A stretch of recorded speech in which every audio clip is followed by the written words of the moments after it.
Hello, Nancy. What's challenging about bringing the script to life? I think it's finding that sometimes you have to find like yourself within a character, and a lot of people can confuse that with like playing a part. So when you bring a script to life, I think you have to put a piece of yourself in it. Otherwise, it's just going to seem fake and it's going to look like you're wearing a mask when really you just want to be playing yourself as this person instead of this person and then you underneath. Makes sense. Yeah. Makes sense, definitely. Why did you want to be involved in this production? I just thought it sounded really interesting. I really like the character. I really like the idea of all these opposing personalities coming together and finding common ground. Do you know who the author of the book is? No. What character are you playing? Nicole. Nicole. What's the biggest challenge about taking on this role? I guess because she comes from like a wealthy background, doesn't she? And I know I sound a bit posh, but I'm really not. It's just like having been taught to be well spoken from like acting school and stuff. So trying to find that sort of I think arrogance that comes with a higher level of class or wealth is probably going to be the biggest challenge. Besides yourself, which actor in this production is going to blow people away? Oh, it's hard to tell. I'm trying to think of the other names of the characters now. I can remember I think the popular one, he's got a bit of a mean side to her. Okay. There is a character like that, isn't there? I'm not making this up. Manipulative sort of side to her? Yeah. Kimmy, yeah. Okay. I love a villain, you know, and I think that would be really cool. Especially in a friendship group, you always need someone who's a bit cheeky, a bit naughtier. Yeah. To So why did you apply for Nicole more than the Kimmy? I thought Nicole, basically I haven't played a role like Nicole before, so I thought I've played the villain quite a few times, so I can't lie. But I thought Nicole would be quite nice because she's popular, she's sweet, but she's also got this like rich bitch kind of attitude. Jokes. What makes a good scene partner? Having chemistry, I think. Not being afraid to play with each other. Like I think learning the lines should always be the first step that you get out of the way, and then whatever comes afterwards needs to be organic, that you can find, that you can play. If someone's got an idea in their head about how they want to play a scene and they refuse to try anything else, I think that can really be damaging to a scene. Yeah. Whereas if... Pretty boring. Exactly, boring. Whereas if you find two people and they're just like, you know what, let's try as many things out as possible, because you want to give the director and the people watching it as much flavour and difference as you possibly Want them to believe can. it, basically. Exactly. Because if you have a conversation over and over again, it's going to be the same thing every time, isn't it? True. If you could play any other character in the show, who would it be? It would be the Kimmy. Kimmy. Yeah. She sounds like fun. If your life was a book, who could play you in a movie? Oh, that's so good. That's such a good question. That's too hard. Why would you do this to me? I can't even think. Who can I think of? I really like Gemma Mackay. Gemma Mackay. What's she starred in? She's in Sex Education, and I've been told I look a bit like her. Okay. So it's perfect, right? I don't think I've seen it. So that Netflix show. It's the Netflix show. She's just really. Oh. You know what I mean? Yeah, you've seen it. Yeah, she's French as well, isn't it? No, I don't think she's French. The Oh, you show? talking? I don't think you. What one are you talking about? The posh one? No, the really like edgy one with like the nose piercing, and she's like the main one in Sex Education. Okay, I might think I know what you're talking about. If I showed you a picture, you know Yeah. that I think she's really talented, and I think she's got like this really cool edginess to her that I want to try and be more like in real life. When did you first perform? When did I first perform? Yeah. Oh, okay, this is going to be really embarrassing. In my year 6, this isn't a professional performance, I'll tell you my first professional performance afterwards, but this one is very important as well. In my year 6 Christmas show, we did Cinderella, and I played an ugly stepsister. Yeah. I'll tell you why I fell in love with it, because there was a problem where the prince hadn't come on stage. Yeah. Okay, he was meant to come on stage, we were all going to swoon and fall in love with him, and he didn't come on stage in time. And so me, being the gifted, talented actor as I am, improvised. And I don't know what I said, I was just making it on the spot, but the whole audience laughed and they all thought it was the funniest thing ever. And I saved the scene and I was like, right, give me an actress. I like that. Yeah. So you're somebody who puts input into things. You kind of mentioned in that, like you want to do more to bring it to life more than just follow the scripture or improvise and make it more 100%. exciting, so it's more believable. Yeah, I think a lot of I'm not criticising directors, but I do think a lot of them come across with this idea that their idea is key, their idea is everything. But if they're working with actors and you're not giving them any room to experiment, then all you're going to get is just something stale that they don't have any energy or any love into, because you have to work together. It's funny that you say that, because I've experienced mainly is like actors who don't, and actors who don't really put like input into things. They just follow it scriptly. They're just like kind of, I don't really want to say it, but to be honest, like vanilla and boring kind of a thing. Yeah, but I think that's the thing. It's more about as well. A paycheck. It seems more about a paycheck than it is about making something good, if that makes sense. Yeah. I'm just here for the money, let me get paid to the end, get out of it. Like, people will tell you they want to be something, they want to be this, they want to be at this level, but when it actually comes down to the work, they're not really about it. It's just, let me get paid and get home kind of a thing, you know? I think that's more of a fair thing though, because you always want to have good connections, and sometimes people can confuse making a suggestion with critiquing. So say I said to a director, I really like what you're doing, but I think maybe we could, like, do you maybe want to try this idea I have or something like that? And I've had many people get backlash from it. But I think when it comes to acting and creating artistic pieces, you just have to be fearless, because otherwise nothing's ever going to get made. Okay, I like that. So book related question, so you probably won't know, but who is Kenko related to? Did you read the first page? Did you receive the first page of the book? I skimmed it, mate. You skimmed it? Okay, then I'm going to ask, maybe you know, you might not know. What is Kenko drinking on the first page? I don't remember. I feel like I'm doing a test. I'm sorry. That's I didn't alright. do my homework. GCSEs. Who is Blazin and what is his backstory? Okay, I'll leave the book. Okay. Just get the book out. I love fantasy books. Can I just say that now? I literally am obsessed with them. Okay, I love them. I literally just finished reading a 400-page book in the space of 2 days. You're Marvel, so I'm going to leave you over there and stick to my DC. Right, I've obviously said the right thing already. No, that's cool. Have you seen the previous Brilliant Masterful Transcript? No. No, okay. Did you receive a clip of it? No? Yeah, a small clip of it. It was a girl on her phone and she was on the bed, right, and then she was looking at it and speaking. No, that's the first book, and this is now a new book. Oh, you didn't know? You thought it was the same I book? didn't know that. Yeah, I thought it was the same. No, it's a new book. Ah, very cool. Why do you want to be in this project? Just sounds like a really interesting project. I think exploring friendships and stuff and camaraderie over such like different personalities and come together is really lovely. And I just think it'd be really fun. What types of projects are you looking to work on? Ones where I can have influence on. Ones where I don't feel like, oh, here is some average-looking brunette white girl with a chucker in the mix, and then use her, and then she'll be done, and that's it. I want people to like know my name and say, oh, that's Nancy, she has some great ideas, let's work with her again. That's very, very dope.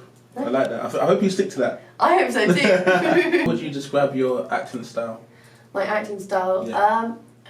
I like to think of myself as a bit of a chameleon. So whatever like someone asks for me, I can do it. For example, I've done like improvisation, I've done children's theatre. Next week I'm in a short film that's all like verbatim. Do you know, where you have to literally copy this every sound and movement and accent of someone. Seriously? Like it's I think that's probably the most challenging one I've done, because that's crazy. I don't like being constricted that much. Yeah. And next week I'm gonna have to I've got a 5-minute video that I have to memorise from start to finish, every like little Seriously. like exhale, inhale, everything. So yeah, I like think of myself as a chameleon. Like whatever character you put in front of me, I'm gonna go at it. I'm gonna give it my all, because I don't believe in half-assing anything. So. What is your dream role? I want to be in like a big period sort of magical fantasy world thing. I'm just really about weird mythological stuff. Yeah, I want to be magical. I want to be in a magical role where I get to transform into this completely unworldly thing that I have no normal experience with. Like I want to be thrown into a world that's just so devoid from anything I'm used to, and I want to make that character so memorable, so fantastic that people will think, oh, that was insane, or she was really good. Yeah. I should be like remembered for being a really good actor as well. You sound like you want to be the genie. Mm. Where do you see yourself in 5 years? Super successful, really, really successful. Really just stupidly. I am like stupidly positive about my acting work. I believe that if I work on it every single day, if I work my arse off every day, then I'm going to get somewhere and I'm going to make something of myself because I believe I can, I believe I will, and I promised myself I would, so there's no going back now. Where did you find the application for this job? Mandy, okay. Yeah, I'm on that every day. I'm like, let me find a job. Oh, jokes. It's funny though. It's funny because I've seen some people apply for like 2 different roles but through the same company that I don't think they know. Really? Yeah. Oh my goodness. It's crazy. If you couldn't be an actor, what would you be? Homeless. That's funny. I'm not good at anything else. Oh, jokes. What is your biggest accomplishment to date? Like acting wise? Anything wise. Okay, I'm going to do an acting wise one because that's the topic we're on. I was in this amazing play at Theatre Beckham that went on for like 4 weeks. It was the biggest run of a play I've ever done, and I played this horrible, vicious, racist, disgusting character, and I've never hated a character I've played so much in my entire life. It was the worst thing ever. I'd come off stage and people would be like, I hated you, you were disgusting. And I'd come off stage and I'd be like, this is awful. And the whole That sounds dope. It was insane, and the whole play was based around like extremism. Yeah. And the play was literally called Extremism, and all about violence and paranoia and how you can be made to like just villainise your friends just due to fear, and how fear can manipulate you. And it was the most challenging role I've ever played, but I'm still proud of it because the message of that play was so important, and it needed a villain like my character. It needed that horrible, vicious, like cow of a person. See, you've sold it. I want to see it now. I really want to see it. You should have come and seen it. It was so good. I didn't know about it, but it was I'd like to so see it. good. Honestly, it was amazing, and it was like, okay, so the whole play was about like extremism and stuff, and the head of a mosque, of an actual mosque, asked us to come and perform it inside the mosque. Seriously, man. Which was insane because the play itself was really, like, it had a lot of negative stereotypes and Islamophobia in it. And so for this man to come out and come and say he was the head of the mosque, do you know what I mean, of his whole entire, like, area. Yeah, that's crazy. To come and say, this is what we need to educate people, this is what we want to see, this is amazing work, and you should be very proud of yourself. It's just like... That's dope. Done good. So you're like a theatre girl. You like the live, being on theatre, just doing it live there and then. I love theatre. I really do. But I think the future's in film, and I think it's a different sort of challenge. When you're in theatre, you can't miss a step. Everything has to be right. You have to be on top of your toes the whole time. Whereas I think the challenge with screen acting is that when you're in front of a screen, you have to find the momentum. You have to find the feeling, the energy with it. Every single time, with every single shot. You could be doing a shot for 2 hours, the same shot over and over again, and the trick is being able to still connect to your character with every single take. Because if they pick one take where you thought, oh, I didn't really like that one, you have no control over what take they're going to choose, so you just have to make sure you do the best one you can. Okay, no. You're kind of blowing me away, I can't lie. Nice, great. What types of roles do you see yourself being cast in? Well, my casting type, which is like what I normally get put for, is like the young daughter girl, the really boring, like vanilla one, or I get to play like the edgy bully. Yeah. What I want to play is a character who's actually not just one thing. I want to play someone two-dimensional who has layers, who is actually human, because too many times people want to see archetypes of the villain, of the daughter, of the mother, when really what you want is someone who can be... Do you think look has a lot to do with that? People just judge you just off how you look, kind of a thing, so they always want to just put you in a role like that. I mean, when you look at me, what do you see? Basic person. It's fine, I know I'm in blue mum jeans and top I got from New Look, it's okay, I'll accept it, but at the same time there's a lot of facets to my personality, and I think every character I try and take on has to reflect that as well. You kind of told that once you started talking, it's very, very well. Especially never judge a book by its cover. Exactly.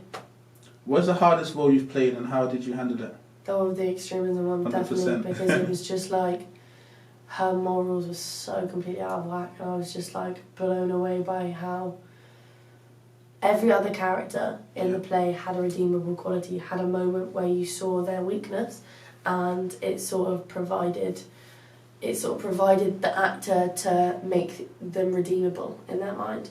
Whereas my character didn't have that in the play. So my job was to then go away, figure out who she was, find her backstory, and bring it to life. And even though on stage no one else saw it, I knew in my heart that, yeah, she was saying these horrible things, doing these things, but there was a reason.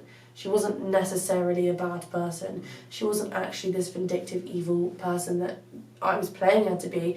She was just showing what she wanted them to see. Because underneath, everyone is human. Everyone has vulnerabilities and everyone has sensitivities. And even though the audience might have not have seen that, I did. And that made it much easier for me to play her. What's that the deepest film you've ever seen? Deepest yeah, film what you've I've watched ever and seen. thought it was very, very deep. Like deepest character. Who comes to mind? Oh, the Joker. The Joker, seriously. I'm being basic. I'm going to Yeah. get the Joker. I can't lie, I still haven't seen it, you know. It's kind of bad. I know everyone keeps saying that to me. I've You watched can't it. make films and stuff and not see I know, I've not seen the the Joker. I know, it's crazy. I ain't got around to it, but I definitely need to watch it. So good. I would definitely recommend just the acting and just you just see his mentality and his positivity decay, and it's just heartbreaking. You say it's better than the last guy who did the Joker? Yes, Heath Ledger. Yeah. Oh my god, insane. What about before that? Who was it? Jack Nicholson? Jack Nicholson is an amazing actor as well. Yeah. What did he do? He did that film. He did Joker as well. He did. I know he did Joker. He's fantastic. Yeah, I love him in Departed as well. I haven't seen Departed. With Leonardo DiCaprio. Oh, Did yeah, Departed, no, I yeah. have seen Departed. Yeah, Yeah. so good. It's a So brilliant good. film, yeah. So good. 100%. Yeah, he's definitely one of my favourite actors. If I could choose a man to play me, it would be Jack Nicholson. Yeah. That's funny stuff. But can you read through a scene from the script? We can have a drink first because I know you answered a lot of very, very bad in the book. Do you know the lines? Oh, you do? Okay, that's Yeah, I've got script here as well, though. Look at you, on point. I own a printer. You're in the printer, that's funny. It's literally the most. I got an old school printer. Do you? Old school printer. A friend of mine gave it to me. It's big. It's like, not like the little printer. It's No, massive. is it one of those big? Yeah, it's big, yeah. I love it. And it's weird because the ink still costs like £40 for the ink. And I'm thinking, why does the ink still cost 40? It's old. Like, how the ink still costs £40 for the printer? Oh my goodness. That's what I'm saying. It's insane. It's crazy as hell. I think that's I've been trying to give it to people. Like, people come and see me and I'm like, do you want a printer? Do you want to take it away? Take Like, it yeah, away. when I show it to them, they're like, what the fuck is that? Nigga, I'm not traveling with that. Probably don't have a bloody truck to haul it away with. To move it, it's crazy. Yeah. No jokes. Whenever you're ready, cameraman. Yeah, it's already recording. Oh, is it? I didn't even know it was whenever you're ready then. Okay. Are you going to be reading lines with me? Go on, Mr. Actor. No. Huh? I thought that usually I let the cameraman do the lines, you know. But I thought, have you got the lines? Yeah, I got Okay, the that's lines. good. You can go back and forth then. Good. See, someone's on point now. You scared me then, and my heart jumped out. You want to read the lines with me? I was scared I got. I was like, Come on, get your answer now. you know. Airplane mode. Yeah. See, I never do that. I should do that. I hate going on my phone. Yeah, I do. Yeah, it just pops up with messages, especially WhatsApp. WhatsApp is the one. Wait, that stops phone calls too, though. Yeah, as well. WhatsApp, Nah, You need to go on Do Not Disturb mode. Okay, that makes more sense. Because on Do Not Disturb, if someone calls you twice, then it rings a second time. Okay. So like if it's really an emergency. Go on. Hey, Wait, ladies. you sound too much like a man. I said let me do my normal No, voice. say the feminine. Okay. Feminine voice. Hey, ladies. We were here from 7 a.m. Okay. Hey, ladies! We were here from 7 a.m. Now it's 10 a.m. Sorry. No, don't be. You haven't missed anything. Oh, how many people were here? Like over 300. They must have camped outside. I hope the author is still in there. I bet you do. It's not like that. I found him on Instagram, I was going to message him, but I thought to save it until I met him in person. Thank you. Yeah. No, you've been brilliant, Nancy. I need some more hand supplies with that as well. But, you've been very, very brilliant. Oh, thank you. It's been a pleasure meeting you. It's been a pleasure meeting you as well. We'll let you know by phone call if you get the part. Yeah, amazing, please do. Are you also open be somebody else? Yeah, Fine. fine. Okay. Whatever, I'm down.